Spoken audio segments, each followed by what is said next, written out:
adults don't realize what an impact their fights have on their child's mental health. That's what my story is going to be about. Hi, I'm Roxy, and I'm 14. For as long as I could remember, my parents had never paid much attention to me. My mom was a plastic surgeon, and my dad was a fashion photographer. They were constantly fighting over whose career was more important and who made more money. If mom was a Coke, then dad was a Mentos. You know? Everyone knows what happens when you mix those. Exactly. A big boom. Each time they fought, I would hide in a closet with my toy rabbit and eat sweets to feel better. If you keep overeating, you'll become fat and ugly. I'm not paying for your plastic surgery. For once, I agree with this woman. Roxy, you should stay slim, like the models I work with. Ever since then, I had been very critical of myself. Will my parents love me if I become perfect? I tried to do well in school, joined a million clubs, and stopped eating sweets to avoid gaining weight. However, none of it made mom and dad care for me. When I turned 14, they finally got a divorce. We came to court because each of my parents demanded full custody of me.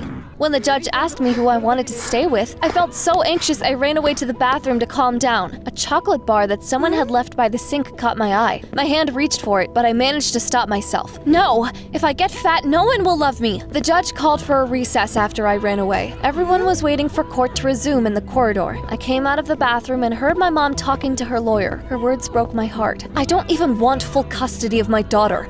I just want to annoy my ex-husband. The worst thing was that dad told his lawyer the same thing. The only reason I want to win is to humiliate my ex-wife. I don't really want custody of Roxy. At that moment, the whole world seemed to lose its colors. When the judge repeated his question, I said that I didn't care which parent would get custody of me. In that case, I grant you joint custody. Roxy will switch living between her parents every week.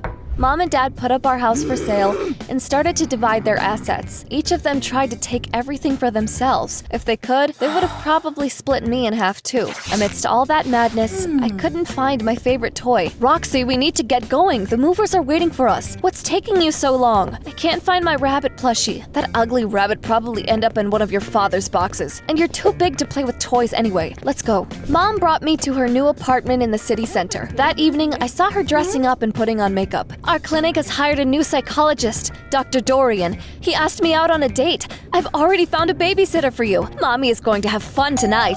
It must be her. However, it wasn't a babysitter who rang the doorbell, but Mr. Dorian, who came to pick Mom up earlier than expected. Oh, thank you.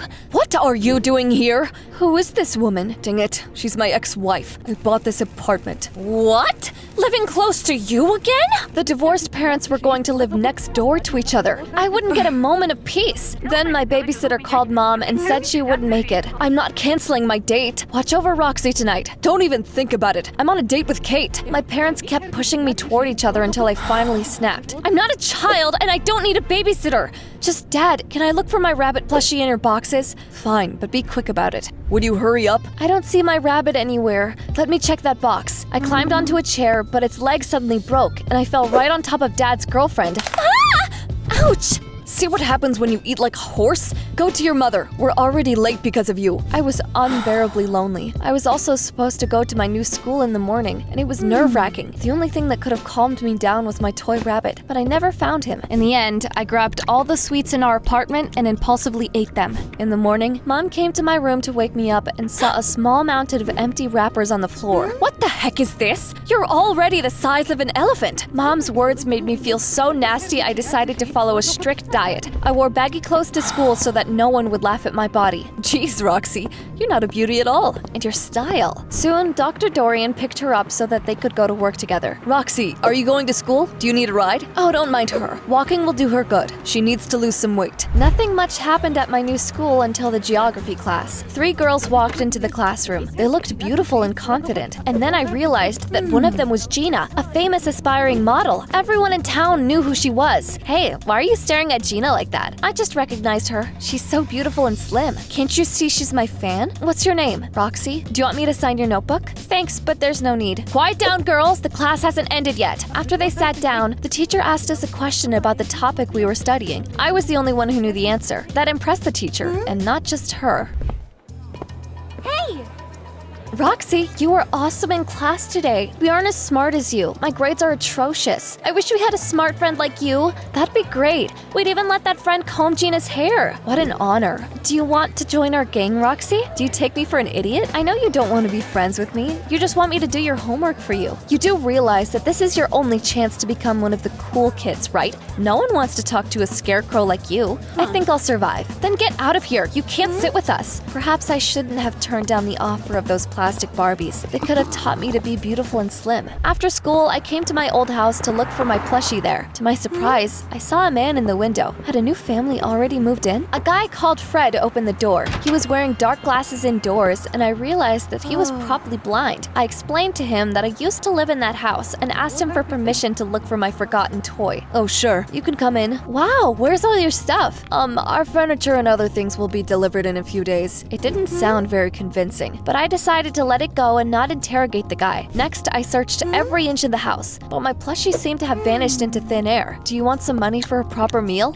No, thank you though. My parents will be back with dinner soon. Have you found your toy? No, we probably lost it during the move. Sorry for bothering you. I'll leave now. Soon, it was Dad's turn to watch over me for a week. Kate was always around because Dad was obsessed with her. I swear, he wouldn't talk about anything or anyone else. Did all the people in love turn into morons? I'm so lucky to have Kate. She used to be a model, but then she started a career as a photographer. That's how we met. Kate was probably just as mean and arrogant as Gina. All beautiful girls were like that. Just as I thought that, Kate suddenly looked at me with genuine concern. Roxy, why aren't you eating anything? I'm on a diet. I need to lose 45 pounds or so. Forget about that broken chair. It wasn't your fault. By the way, did you find your rabbit plushie? That's right, your toy. Roxy, I remember now. I threw that ugly thing out before we moved. What? You just threw my friend out? I burst into ugly tears and ran away to my room. Why didn't my parents love me? Was it because I was ugly? When I came home from school the next day, I saw Dad throwing rose petals on the floor. Roxy, stay at your mom's place tonight. I'm preparing a romantic surprise for Kate. I want to propose to her. Kate is going to be my stepmother? Why are you making me repeat myself? Get lost. I had to go to Mom's place, but she wasn't happy to see me either. Roxy, you're going to be staying with your dad this week. He told me to leave so he could have a date. Are you blind? I'm on a date too. I get it. None of my parents want me. I ran out of the house and cried for a long time until I felt better. And then I bought a hot meal and headed to my old house. Hi, it's me, Roxy. Are your parents at home?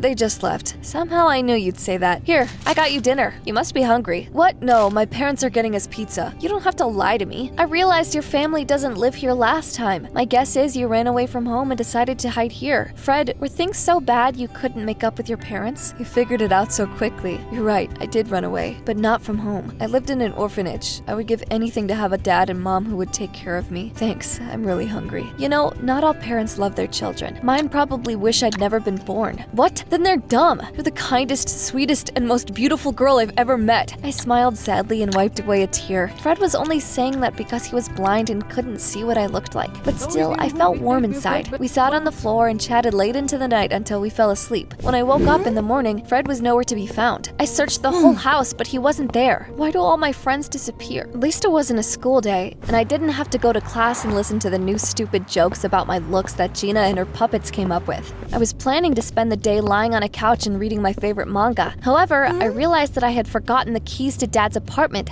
and he'd already left for work. We can't be together anymore. Roxy, look what you've done! Dorian is dumping me because of you! No, I'm leaving you because you're heartless. Your daughter didn't spend the night at home and you didn't even care. I didn't want to go to Mom's apartment and make her even angrier, so I caught up to Dr. Dorian and asked him to give me a ride to Dad's studio. Roxy, it's not your fault that I broke up with your mom. Don't listen to her. I think you're wonderful and you deserve better. Now, do you mind if we stop for breakfast? Thanks, Doc, but I'm on a diet. Are you starving yourself? I'd like to have a serious talk with your dad. When we arrived at Dad's photo studio, Dr. Dorian followed me in. Smile, Gina. Yes, show us your signature smile. Perfect. This picture is definitely going on the cover. Would you look at that? Dad's paying compliments to pretty girls with ugly souls. I'd like to talk to you about Roxy. What has she done now? Did she fall on someone and crush them or something? Roxy is torturing herself with diets because of the things you say. I stand by my words. She should lose some weight. Only plastic surgery could save her face, though.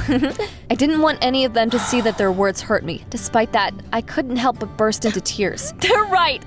I'm ugly! You feel ugly because your parents never took care of you, but I'll help you see how beautiful you are. Kate asked me to take off my baggy clothes and change into a beautiful dress. Then she helped me style my hair. With that done, she took a few aesthetic photos of me. Look how young, slim, and beautiful you are. I agree with Kate. Roxy, you don't need to put on makeup or diet. I was so used to hearing that I look fat and thinking I was ugly that I could hardly believe it was really me in those photos. My stepmother helped me leave about 45 pounds of mental baggage in the past. You look stupid in the pictures, Roxy. Kate is only saying that out of pity. How can you say that to your own daughter? You're rude and cruel. I'm not marrying you. My heart sank. I was so on edge. Tired of all the negativity around me, I ran away to my old house to hang out with Fred. I knew he would never judge me based on my appearance because he was blind. However, when I arrived, I saw some people carrying furniture into the house. Apparently, there were new tenants. Excuse me, a guy in sunglasses was staying here. Do you know where I can find him? Sorry, dear, we haven't seen him.